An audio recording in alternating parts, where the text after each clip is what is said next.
Preciados alumnos, alumnas, iniciamos nuestro semestre con la asignatura de lógica jurídica. Como ya habíamos anticipado en la clase anterior, tenemos la innovación en el sistema de aprendizaje que vamos a implementar a partir de este semestre, que consiste fundamentalmente en que ustedes como estudiantes son los gestores, los agentes de su propio aprendizaje. En el caso particular, voy a tratar de ser un guía, un orientador de ustedes para que puedan producirse el aprendizaje por ustedes mismos en las diversas etapas que ya le había explicado cómo vamos a estructurar nuestro esquema de aprendizaje. Pero les reitero, vamos a tener los momentos previos a la clase con la exposición del video, que consiste en una lluvia de ideas generales que les va a abrir la mente hacia el mundo de la lógica. Particularmente en esta unidad vamos a tratar de diferenciar la lógica general que hemos aprendido anteriormente en los colegios y la lógica jurídica propiamente tal, que es la que nos interesa hoy día en la carrera de Derecho. Entonces, les lanzo las ideas principales que van a tener en cuenta. Posteriormente les voy a proveer del cuestionario para que ustedes lo analicen individualmente. Recuerden el proceso, un análisis individual previo de ustedes. Después, un segundo momento, vamos a intercambiar el aprendizaje obtenido individualmente con el grupo, lo que se llama aprendizaje colaborativo.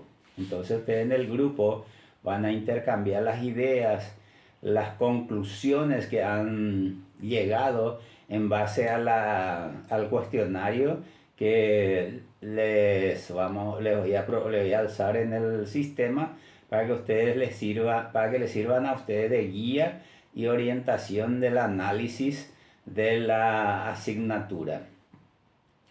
En principio, como un adelanto, yo puedo decirle que todo aprendizaje en el derecho se inicia siempre con la etimología. Un concepto se inicia a través del análisis etimológico, que nos va a dar entonces la pista de qué es lo que contiene ese concepto.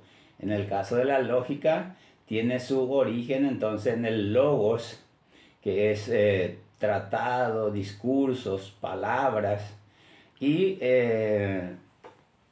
entonces lógica, desde el punto de vista etimológico viene a ser entonces el análisis, el estudio del pensamiento propiamente tal, que nos va a posibilitar llegar entonces a un conocimiento sobre la realidad que vamos a analizar.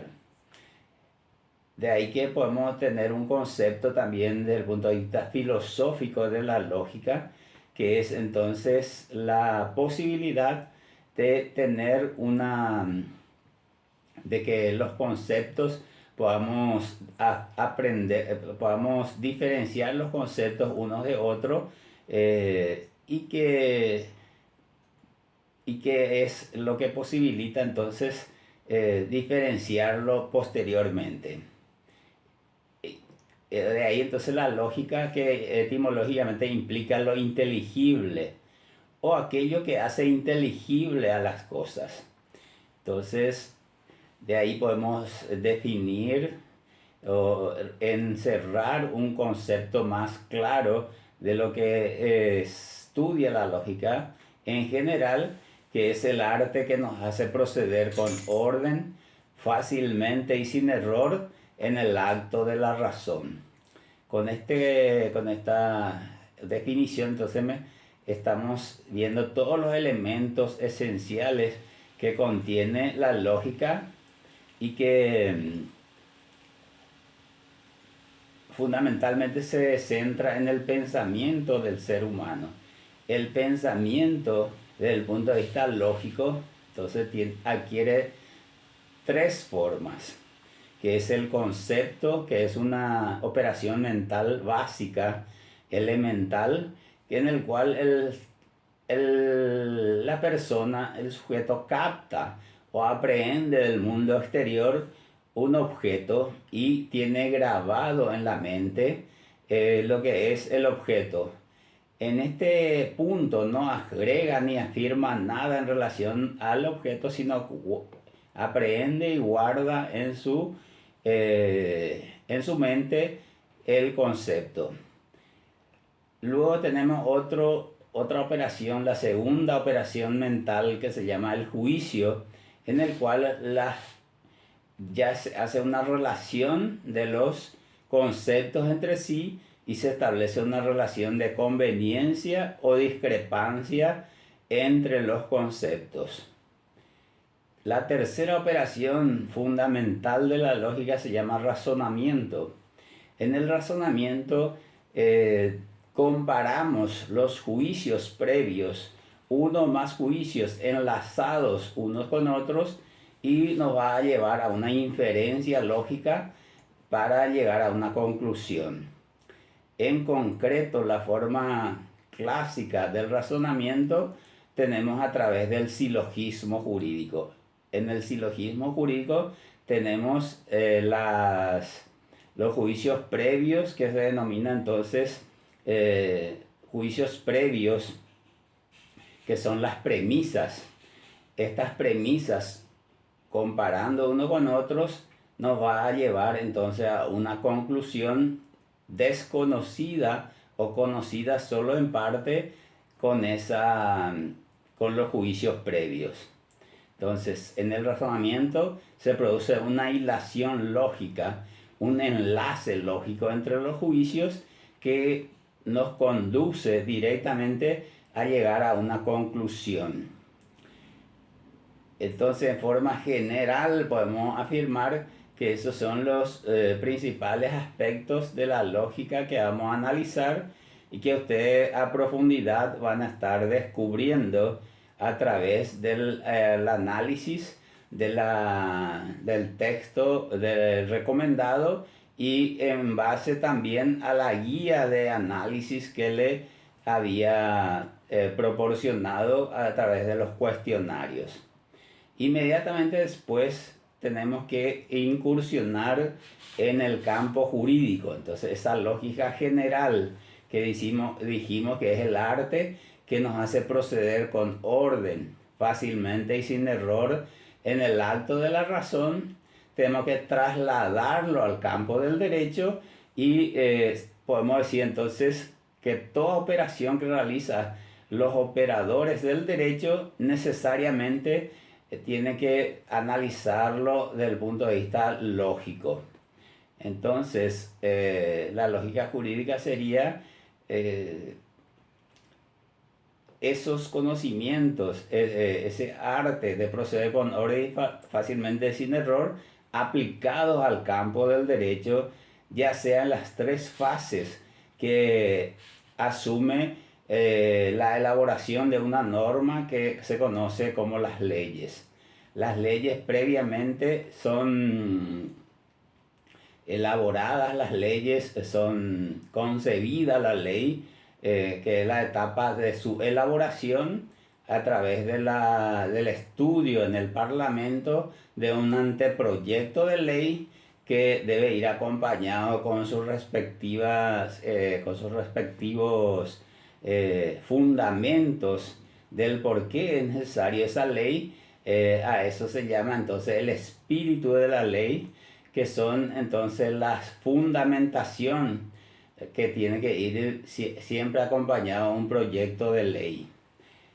Posteriormente tenemos entonces tenemos que esa ley se elabora se interpreta y se aplica en el campo del derecho. Podemos entonces tener que claramente la diferencia entre la lógica general y la lógica jurídica, que es la aplicación práctica en el campo del derecho de esas normas y principios lógicos que ustedes van a estar descubriendo a través del análisis del contenido del cuestionario que se le va a proveer, y además en base al contenido programático de la unidad 1 que ya se le había proveído con anterioridad. Con esto creo que hemos dado una breve introducción, una cápsula de lo que constituye la lógica general y la lógica jurídica, que es el objetivo que nos proponemos en esta unidad. Queda a cargo de usted entonces indagar, investigar a la luz de los textos recomendados, para profundizar entonces las conclusiones de estos dos principales ítems y posteriormente los diversos aspectos contenidos en el programa. Con esto, muchas gracias y voy a estar atento a cualquier inquietud que ustedes puedan enviarme, ya sea a través del chat o de cualquier medio. Ahora ustedes se van a dedicar entonces al aprendizaje individual sobre estos aspectos y después, como les reitero, vamos a pasar al segundo momento, que es el aprendizaje colaborativo, que los van a realizar ustedes entre los compañeros. Muchísimas gracias por hoy.